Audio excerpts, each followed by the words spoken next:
clock before it tells you you're on. I have not run it before. Oh, it's like we're actually on. Carol, welcome to Bad Boy Breakthrough Coaching.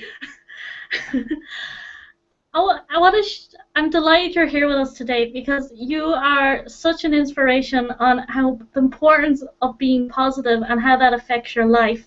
And I would love for you to share with us a little bit about yourself and how positivity really does affect your relationships. Absolutely, and thank you for inviting me. It's a lot of fun to see you. So, I am Carol Miller. I'm the founder and vision keeper of Positive Focus. It is a nonprofit that's headquartered in Chicago, Illinois, and we focus on cultivating relationships and communities around positivity, allowing people to see love over fear. And I also do coaching around positivity as well. So, for me, I think people kind of think being positive means that you don't see what's going on in the world or in your own life, and that you kind of, the whole ostrich burying their head in the sand.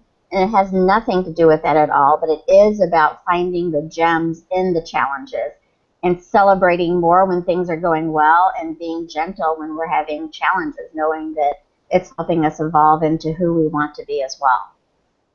You brought up a really good point there. You talked about fear, and a lot of the clients I work with, a lot of the situations that stop them from attracting the guy they want is fear. And how can you share with us how you can shift that with positivity? Absolutely. I mean, for me, there's love and fear as the two options. And when you're not feeling good, then you're coming from a fear space. And it's, we all have in different spots of our lives unworthiness issue, and that's where fear tends to show up. So for me, the important part is to first recognize it.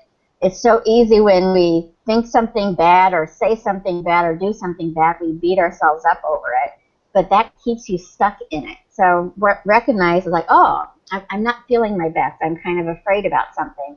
And I often recommend having like a positive statement, and that can be a variety of things because people hear things differently, they see things differently, and even smell things differently. So it would need to be something that made you feel good, and it's just about reaching for a better feeling thought. If you're not feeling good, trying to feel like you're joyful may be too big of a step to go. So how, like a lot of my clients, they're in relationships where they're not treated well, so don't feel good. So how do they really shift that? Talk a bit more about that. Oh, I think that is so common because we do attract how we feel. So if we're not feeling good about ourselves, and sometimes it's hidden, you may say, oh, I love myself, but there's underlying things of unworthiness and undeserving. I mean, it could be from your childhood, it could be, a last relationship, but it's really about the other person is kind of mirroring what you're feeling about yourself. So I'm a huge believer in just being gentle with yourself, and when you start feeling that, or obviously if you're in a dangerous situation, you need to get out regardless. That's a given. But when you start feeling like people are not treating you well, ask yourself, how are you allowing that to happen? Where in yourself are you not feeling good enough to deserve being treated like the amazing person you are? I mean, we're one person 7 billion times on this planet, so each one of us has special qualities to share with the world. So and our partner. Starts with changing your thinking about yourself. Yeah. For me, that's where it is, yes. Because the more I believe in myself, the more I trust myself, yes, then I'm attracting people. Then I don't necessarily have to trust my partner as much because I trust myself to make the right decision. Then I'm also attracting in people I can trust. But it's really about trusting myself. So you're not putting it on him, you're taking ownership. Exactly. And I mean, I really think, obviously, we're all here, we should be kind. I'm a big believer that people hurt others who are hurting. It doesn't give them the right to hurt people. But when I can see that they're coming from a space of hurt, I can be more compassionate rather than judgmental about it. So the more I allow myself to fill myself up with feeling good about myself, the more I attract people who feel good about themselves too. Yes, I mean, I think we've all seen relationships of people who you would think, like, how are they in a relationship? They're so angry or hating the world. Well, it's they're probably in a relationship with somebody who's angry and hates the world as well. You don't have to be happy to be in a good relationship, but if you want a healthy relationship, I recommend it. So shifting your mindset and how you see yourself is really the key to making those changes. So how would somebody start to do that? First, I would say is just being aware, just observing your thoughts. You know, so like when you're out on the street, I'm going to take it from a perspective of somebody who's not in a relationship and wants one. When you're out on the street and you see somebody holding hands, how are you feeling about that? Is that feeling good, like, oh, I want that too? Or are you feeling like, oh, I can't believe I don't have that?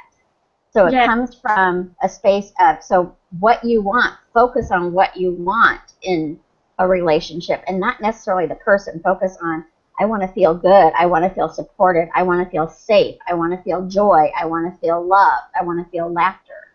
And rather than focusing on what the person's name is, what he looks like or she looks like. I'm sure that you coach both men and women. So yeah, you brought up a really good thing there, and I remember you about a year ago sending me an email asking for the universe to be pointed in the direction of joy, and I have to say personally that was the biggest shift ever, and it's something we don't always think about, is how you feel. So when you're sitting opposite that guy in front of you, is he a really good check-in is to how you feel in his company and how that affects what you're attracting. So explain more about that. I think when I think about the fact that other people in my life, I think that movie, I can't think of the name of the movie right now, where Tom Cruise says, "You complete me."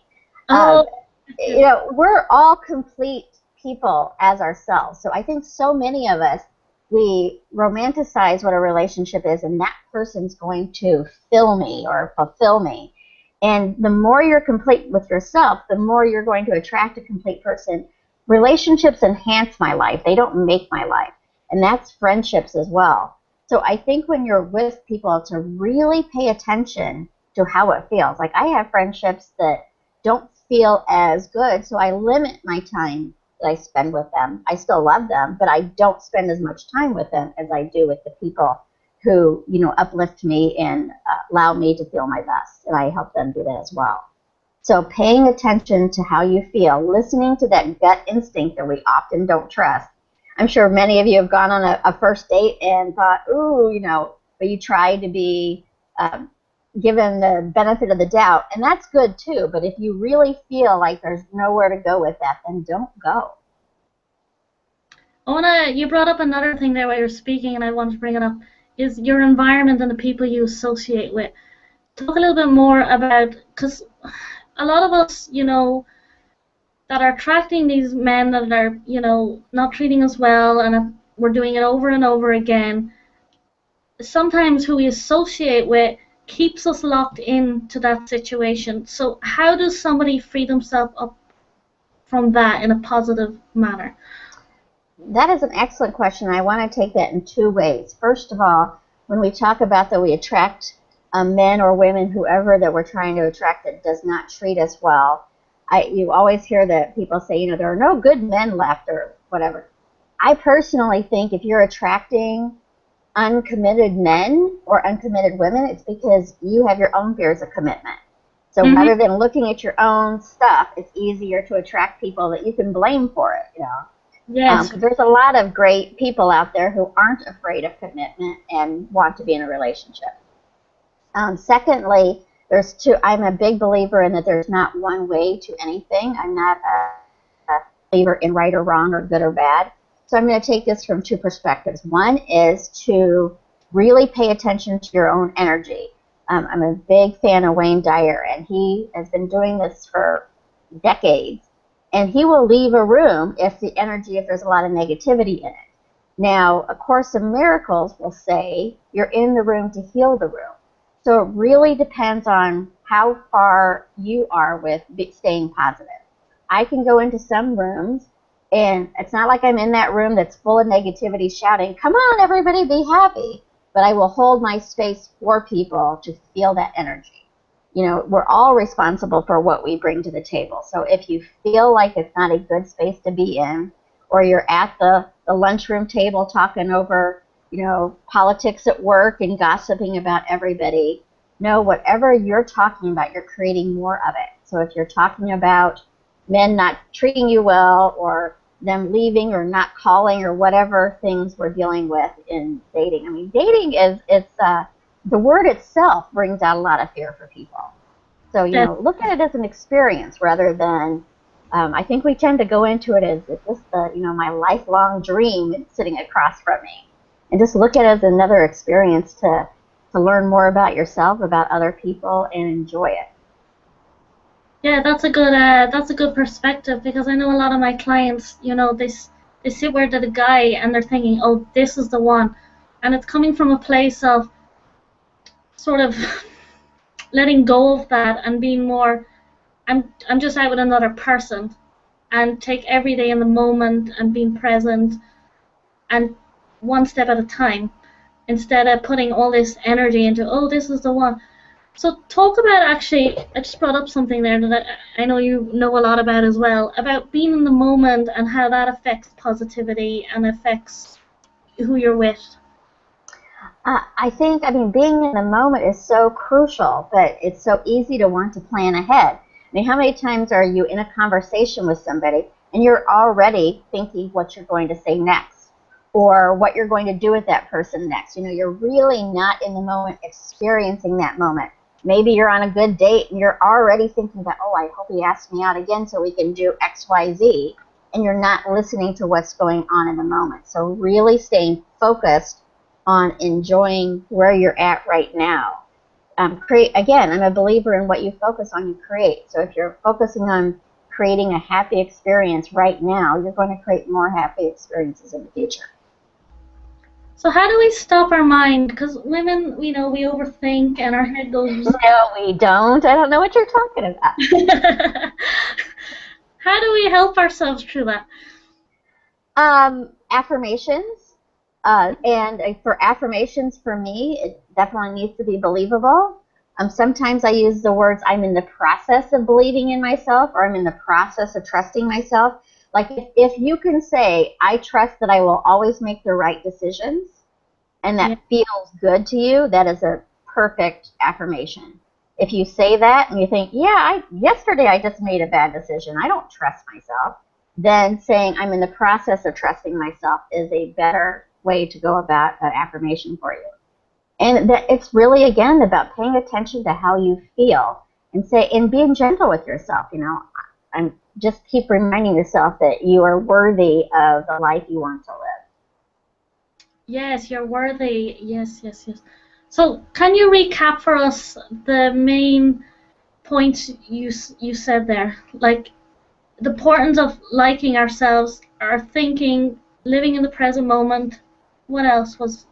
Certainly. I mean, it really is. I mean, everybody in our life is part of how we feel about ourselves. When we're feeling really good, that's when we tend to be around the people who bring that out in us. So it's being gentle with yourself, not to beat yourself up over a past mistake or, you know, a thought. When I tell people to start focusing on and paying attention to how they think, then they're all of a sudden like, oh my gosh, you have thousands of thoughts each day. So it's really about just being more in the space of love and less in the space of fear. I encourage people, because fear is not going to go away. So, you know, let fear visit, just don't invite it to move in. So, yes, fear. Fear. A lot of the difficulties in relationships stems from fear, and we avoid it. And the best way to get rid of fear is be in a relationship. Yeah, because it brings out every possible thing that you're afraid of. You know, I mean, relationships, the good ones, the bad ones, the in-between ones, are all for our personal growth. And when you can find somebody that you can grow together with individually and enhance each other's lives, that's, you know, what we're looking for. I find a lot of people, and I know this was my experience from it took me to be out of the relationship to realize why I needed to be out of it. And yeah. I really realized it wasn't the person that I missed as much as the qualities that I thought about. Like, you know, feeling safe and comfort and having somebody to do things with and everything. So the more that you realize you don't have to attach it to a person and think about how you feel about it, then you can attract those feelings in.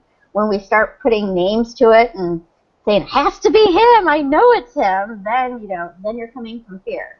Because there's so many different ways to be happy out there. And I have a lot of clients as well they're older and they kind of give up on love. But what I tell them is really it's more got to do with you don't like yourself. Because relationships stir up our emotions, they upset us, all our fear kicks in, then those negative thoughts kick in, and our insecurities. And that's when positivity is really important, because any challenge in life or any change always kicks in that those negative voices in your head. Oh, I can't do it, this is not going to work. How does somebody get to grips on that? Well, unless they're aware that they're saying negative things and thinking negative things. So awareness is the key. I know many people who say that they're very positive, yet if I were to record 10 minutes of their conversation, they're talking about everything they don't like.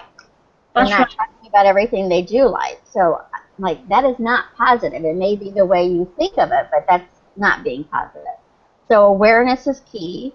And it's okay, because, I think all of us, it's easy to, if you watch the news, it's easy to be negative about things. So first step for me is awareness. Second step is to be gentle, thinking, I used to focus there. Today I'm choosing a new path. This moment I'm choosing a new path. It maybe take baby steps. It's tiptoeing into positivity.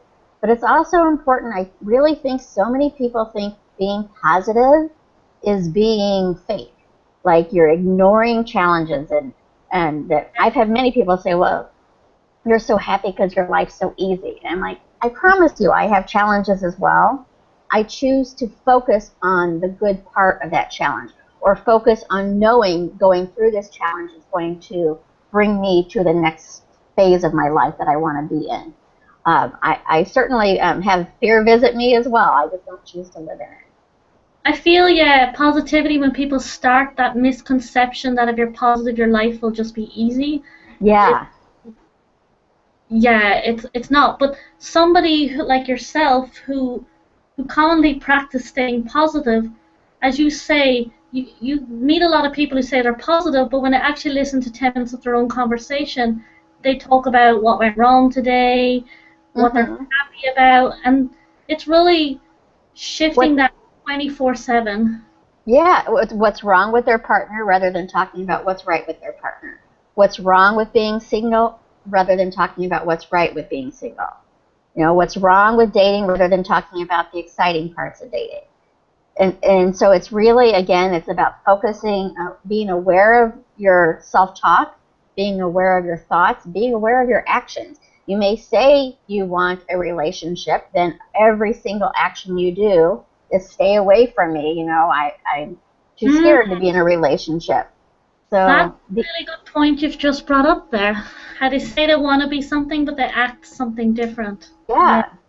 Because we like to act in our comfort zone, especially if you're talking about an older client of yours who maybe it's been a while since they've been in a relationship. We can not be happy, but be comfortable, and we know what each day is going to look like. So it's easier to be comfortable than to get out of our comfort zone and see how amazing life truly can be. Yeah, and I love the point you said about being congruent. I think that's a very valuable point you've just brought up. Can you explain that more for our viewers? I'm not really sure that I can. So, but it really is, for me, it's to, walk the talk that you're living. Be that person that you're wanting to attract. And it's not even necessarily, certainly it could be a physical being as well, but it's really about you're wanting to attract a confident, kind, loving person. So be that confident, kind, loving person. And know that each relationship, like maybe you started dating somebody and it doesn't work out, it's so easy to go into that, here we go again. But think about the things about that person you like and wow, I'm getting closer to the person that I want to be with, because this guy or this woman had 4 of the 10 things that are really important to me. Maybe the next person will be 6 of the 10 things, but you know, it really is about being that person that you're wanting to share your life with. So you're saying you're always going to be in your life. So becoming what you want to attract. Yeah, exactly. Right. So what would you say for our viewers are the biggest takeaway from this? Awareness of your thoughts, words, and actions. Mm-hmm. Being gentle with yourself. Mm-hmm. And rather than looking at it as dating, or if they're just look at it as an experience. You know, and experience life to the fullest. There will be challenges, there will be sorrows, there will be laughter, there will be love, but every experience is just another moment for you to shine who you are. Thank you, Carol, and thank you for being with us today. That was great, valuable information, and we hope to have you back again. You are very welcome. It was a lot of fun. We'll talk soon. Thank you. Is there any other final words? No, I was just going to say if anyone wants to visit with Positive Focus, our website is positive-focus.com. We're also on Facebook, Positive Focus, and I'm there chatting with people daily. We have quite a big community over there, and just to shine your light, everyone, because you are 1 in 7 billion. And you have fun events in Chicago. Yes. And we have a couple of global events as well, so we'll Great. keep you apprised of those. Thank you, and thank you, Carl, for your time. You're welcome. Have a great day.